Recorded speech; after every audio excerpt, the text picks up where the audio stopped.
কিরে নয়নের কোনো খোঁজ খবর পেয়েছিস তোরা? না রে, 15 দিন আগে ওর বাবা ওকে তার্যপুত্র করে দিয়েছে, আমি এতটুকুই জানি। সেটা তো আমরা সবাই জানি। শুনলাম নয়নের বাবা নাকি তার সমস্ত সম্পত্তি কোনো এতিমখানায় দান করেছে। বলিস কি? তাহলে তো নয়ন এখন রাস্তার ফকির। বাবার টাকার ফুটানির দিন শেষ, এখন ভিক্ষা করা ছাড়া আর কোনো পথ খোলা নেই। এই যে নয়নের গার্লফ্রেন্ড, তুই কেন চুপচাপ আছিস? আমি আর কি বলবো, আমার সাথেও কোনো যোগাযোগ নাই, আমি আমার মতোই আছি।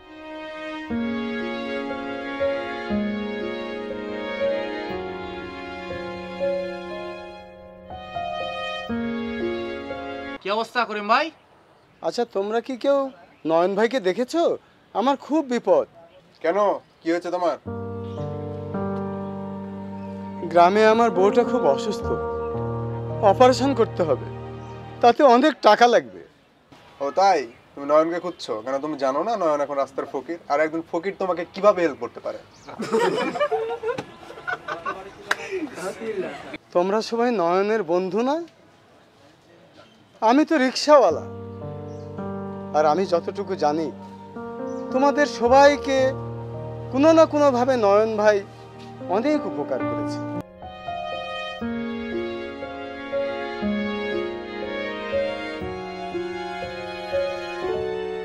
আজ তার বিপদে তাকে দিয়ে তোমরা হাসাহাসি করছো। আমার বিশ্বাস তার মতো ভালো মনের মানুষকে আল্লাহ পাক ঠিকই রক্ষা করবেন।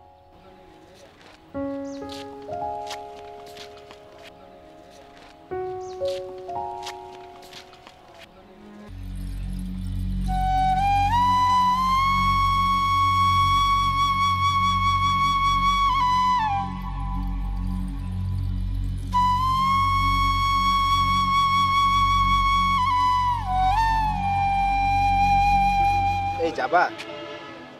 হ্যাঁ যাবো স্যার। 3 নম্বর রোড যাবো। হ্যাঁ স্যার, উঠেন স্যার। কয় টাকা? যা ভাড়া স্যার দিয়েন। চলো। আচ্ছা উঠেন স্যার।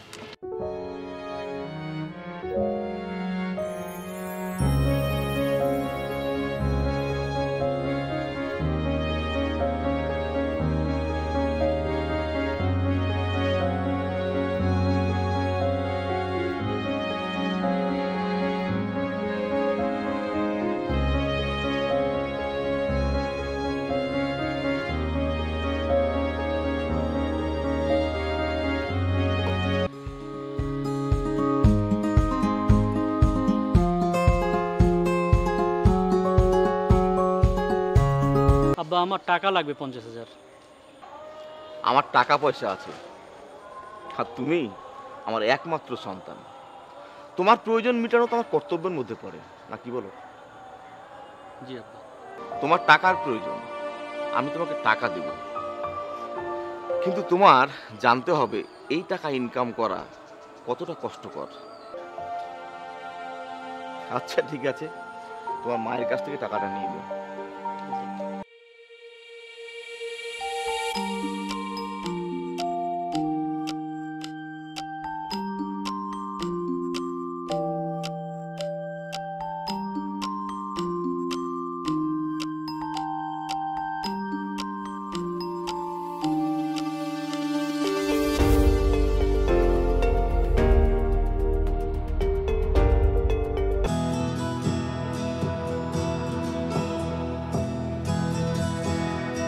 তোরা শুনেছিস নয়ন নাকি এখন রিক্সা চালাচ্ছে?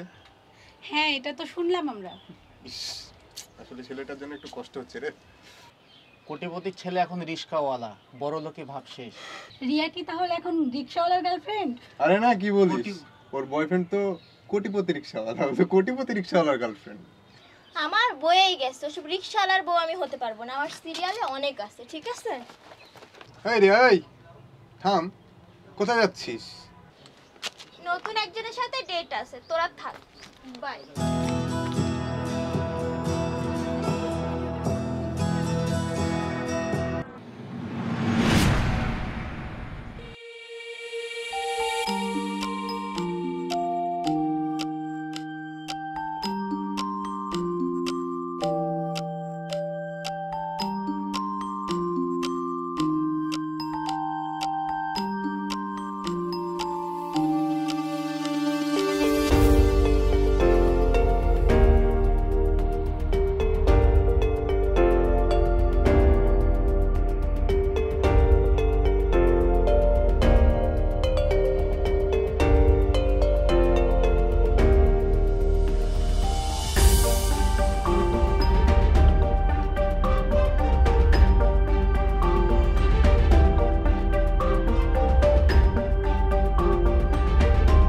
আমি আসলে লজ্জায় তোদের সাথে যোগাযোগ করিনি, আর আমার এই বিপদে আমি চাইনি তোদেরকে কষ্ট দিতে।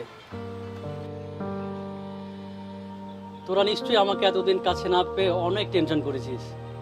রিয়া কই? রিয়া নিশ্চয়ই আমাকে এতদিন না দেখে অনেক কেঁদেছে, তাই না? আমি নিশ্চিত আমার এই বিপদে তোরা আমার পাশে থাকলেই হবে। আর তোদের মতো বন্ধু কজনেরই বা আছে বল? যদি তোরা আমার পাশে থাকিস আমি এই বিপদ কাটিয়ে উঠবই।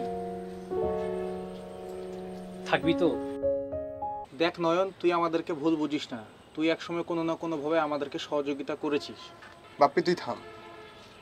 তুই রিয়াকে নিয়ে করিমের রিক্সায় ঘুরতি, আর করিমকে অনেক ভাই ভাই বলেও ডাকতি, কিন্তু আমরা কেউই করিমকে সহ্য করতে পারতাম না, কারণ আমাদের লেভেলের সাথে করিমের লেভেল কখনোই যায় না। ঠিক বলেছিস শুভ। সুতরাং কোনো রিক্সাওয়ালাকে আমরা আমাদের বন্ধু হিসেবে পরিচয় দিতে পারবো না। ক্ষমা করে দিস আমাদের। আমাদের লেভেলে তোর মতো রিস্কওয়ালা বন্ধু যায় না, বুঝলি? আর হ্যাঁ, রিয়া একটু আগে বলে গেছে রিয়া কোনো রিক্সাওয়ালার বউ হবে না। এই চল।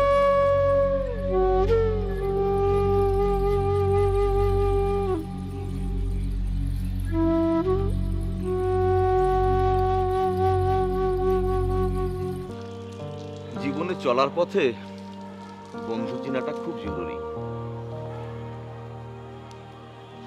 তুমি যদি কোনটা সুসময়ের বন্ধু আর কোনটা সব সময়ের বন্ধু সেটা যদি চিনতে পারো, তাহলে আগামী পথ চলাটা তোমার জন্য অনেক সুবিধা হবে। যদি তুমি মানুষ চিনতে পারো, ভুল বন্ধু বা ভুল মানুষের দ্বারা তোমার সময় নষ্ট হবে না, এটা ভাবতে হবে। তাছাড়া ভুল বন্ধুর দিয়ে আঘাতে তুমি আর কষ্ট পাবে না, ঠিক আছে?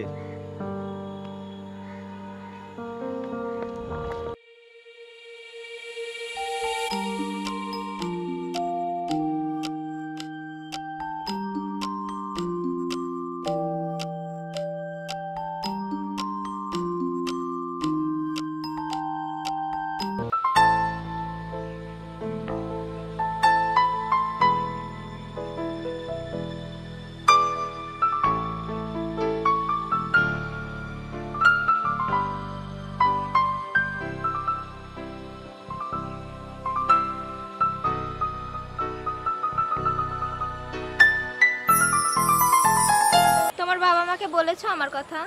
হ্যাঁ বলেছি। কি বলেছে তারা? তাদের কোনো আপত্তি নাই। এই শোনো, তাহলে আমরা খুব তাড়াতাড়ি বিয়েটা করে ফেলবো।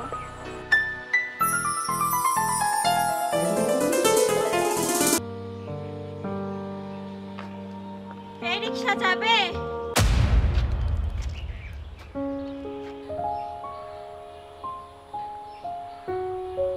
রিয়া তুমি? আমি আসলে লজ্জায় আর হতাশায় তোমার সাথে এতদিন আমি যোগাযোগ করতে পারিনি। ভালো আছো তুমি রিয়া? আমি তোমার পরিণতি সম্পর্কে সবই শুনেছি। আমাকে ক্ষমা করো, আমি কোনো রিক্সাওয়ালার বউ হতে পারবো না।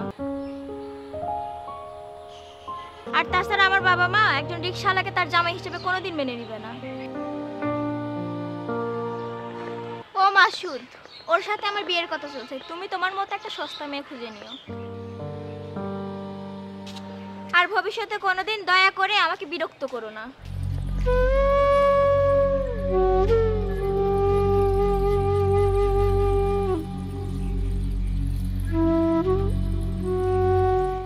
ও হ্যাঁ, তোমার মায়ের মুখে শুনলাম তুমি নাকি একটা মেয়েকে পছন্দ করো, বিয়েও করতে চাও। আমাদের কোনো আপত্তি নাই, তবে ওই মেয়ের পরিবার সম্পর্কে একটু জেনে নেওয়া উচিত, নাকি বলো? সেই মেয়ে কি তোমাকে সত্যি ভালোবাসে নাকি তোমার বাহ্যিক আভিজাত্যকে ভালোবাসে, সেটাও ভালো করে জেনে আনা দরকার।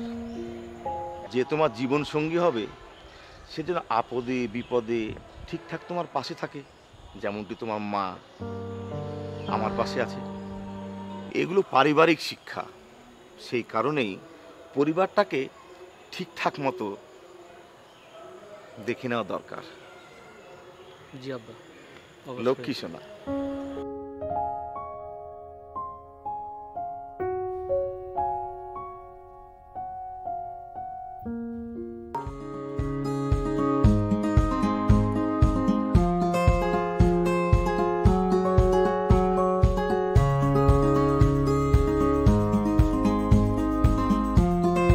কি ব্যাপার করিম মিয়া, গত 1 মাস কইছিলা তোমাকে অনেক খুশি খুশি লাগতেছে? 1 মাস আগে বললাম না আমার বউ অসুস্থ?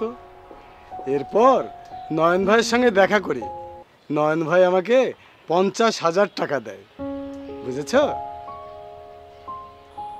এরপর নয়ন ভাই বলে বউ সুস্থ না হওয়া পর্যন্ত গ্রামে বউয়ের কাছে থাকতে, আর রিক্সাটা নয়ন ভাইয়ের গ্যারেজে রেখে দিতে।